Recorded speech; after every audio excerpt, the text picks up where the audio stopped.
Assalamualaikum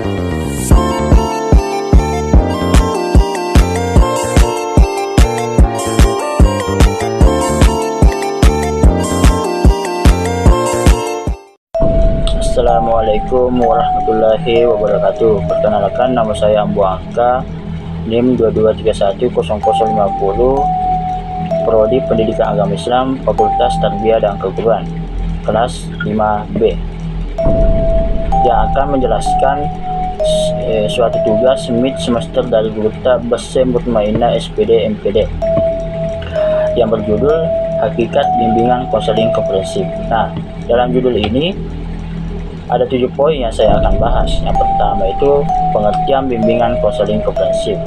Nah, dalam pengertian bimbingan konseling komprehensif ini yaitu pemberian bantuan kepada peserta didik melalui layanan dasar, melalui layanan responsif, layanan perencanaan individual, dan dukungan sistem sesuai dengan norma yang berlaku di masyarakat. Nah, dalam bimbingan dan konseling komprehensif ini diprogramkan bagi seluruh peserta didik, artinya bahwa semua peserta didik wajib mendapatkan layanan bimbingan dan konseling komprehensif. Nah, adapun sejarah bimbingan konseling komprehensif pada tahun 2010 mengungkapkan bahwa secara implisit bimbingan dan konseling saat ini sudah berorientasi perkembangannya semenjak tahun 1970-an, terutama di negara-negara maju seperti negara-negara bagian Amerika. Itu sebenarnya mulai berkembang model program bimbingan dan konseling komprehensif.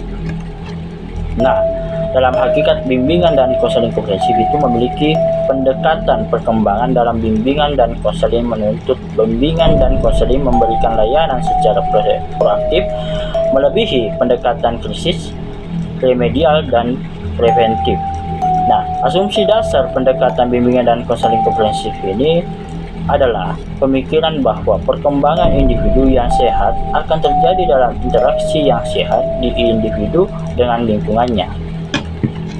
Adapun tujuan bimbingan konseling komprehensif ini yaitu merencanakan kegiatan penyelesaian studi. Yang kedua, mengembangkan seluruh potensi dan kekuatan yang dimiliki seoptimal mungkin. Yang ketiga, penyesuaian diri dengan lingkungan pendidikan. Nah, yang keempat itu mengatasi hambatan dan kesulitan yang dihadapi dalam studi atau penyesuaian dengan lingkungan pendidikan masyarakat maupun lingkungan kerja. Dan adapun landasan dalam bimbingan konseling komprehensif. Landasan yang pertama itu landasan filosofis, yang kedua landasan psikologis, yang ketiga landasan sosial, dan yang keempat landasan religius.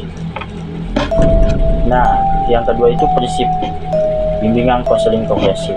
Yang pertama, dibutuhkan oleh semua peserta didik. Yang kedua, fokus pada kegiatan pembelajaran peserta didik. Yang ketiga, konselor dan guru itu merupakan fungsionaris yang bekerja sama. Yang keempat, berorientasi tim dan pelayanan konselor profesional. Dan yang kelima, memiliki dasar dan psikologi anak. Dan adapun tahapan yang dilakukan oleh bimbingan konseling komprehensif, yang itu tahapan perencanaan, yang kedua itu tahapan perancangan, yang ketiga itu tahapan pelaksanaan, dan yang keempat itu tahapan evaluasi. Nah, sebagai kesimpulan bahwasannya bimbingan dan konseling komprehensif ini mengacu pada teori bimbingan dan konseling perkembangan, di mana bimbingan dan konseling perkembangan dengan demikian dapat diartikan sebagai perspektif pendekatan dalam bimbingan dan konseling yang berlandaskan pada teori-teori perkembangan dan bertujuan untuk mengembangkan individu ke arah perkembangan optimal dalam lingkungan perkembangan yang mendukung. Mungkin itu yang sempat yang saya sampaikan, lebih dan kurangnya mohon dimaafkan. Wallahu muwaffiq ila aqwamit thoriq. Wabillahi taufiq. Assalamualaikum warahmatullahi wabarakatuh.